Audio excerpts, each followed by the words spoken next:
راستے سے گزرتے ایک بوڑھے آدمی کی ایک نوجوان سے توتکار ہو گئی۔ تھوڑی دیر بحث مباحثہ کے بعد نوجوان وہاں سے چلا گیا۔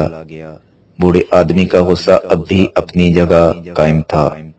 وہ کسی طرح اس سے اس لڑائی کا بدلہ لینا چاہتا تھا۔ جسمانی طور پہ کمزور ہونے کی وجہ سے وہ نوجوان سے مار پیٹ تو نہیں کر سکتا تھا، لیکن اس نے اس کا ایک اور حل نکالا۔ بوڑھے نے نوجوان کے بارے میں افواہ پھیلانا شروع کر دی کہ وہ چور ہے۔ وہ ہر راہ گزر سے یہی بات کرتا۔ کئی لوگ اس کی بات کو انسنا کرتے، لیکن چند لوگ یقین بھی کر لیتے تھے۔ کچھ دن گزرے تو پاس کے علاقے میں سے کسی کی چوری ہو گئی۔ لوگوں کے دلوں میں بوڑھے نے پہلے ہی نوجوان کے خلاف شک ڈال دیا تھا۔ چوری کے الزام میں نوجوان کو پکڑ لیا گیا، لیکن چند ہی دنوں میں اصل چور کا پتہ لگنے پہ اسے کوئی راہی مل گئی۔ رہا ہوتے ہی اس نے علاقے کے سردار سے بوڑھے آدمی کی شکایت کی، جس کی بنا پہ بوڑھے کو پنچایت میں بلایا گیا۔ بوڑھے نے اپنے آپ کو بچانے کے لیے صفائی پیش کی۔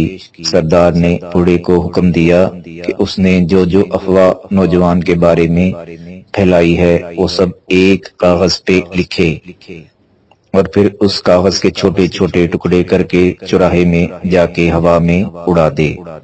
اگلے دن بوڑھے کی قسمت کا فیصلہ ہونا تھا۔ بوڑھا سردار حکم بجا لایا، کاغذ پہ سب کچھ لکھا، اس کے ٹکڑے ہوا میں اڑا دیے۔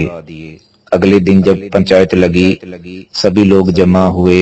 بوڑھے نے رحم کی استدعا کی۔ سردار نے کہا کہ اگر وہ سزا سے بچنا چاہتا ہے تو کاغذ کے وہ سارے ٹکڑے جمع کر کے لائے جو کل اس نے ہوا میں اڑا دیے تھے۔ بوڑھا پریشان ہو کے بولا کہ یہ تو ناممکن سی بات ہے۔ سردار نے جواب دیا کہ تم نے نوجوان کے بارے میں اسی طرح ہوا میں افواہ پھیلائی۔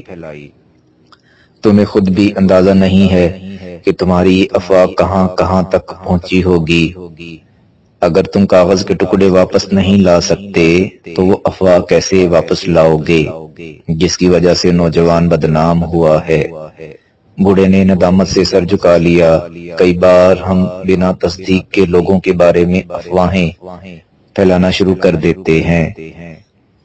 ہماری بنا سوچے سمجھے کی گئی چھوٹی سی بات کسی اور کی زندگی پہ کتنا اثر انداز ہو سکتی ہے اس کا شاید ہمیں اندازہ بھی نہیں ہے۔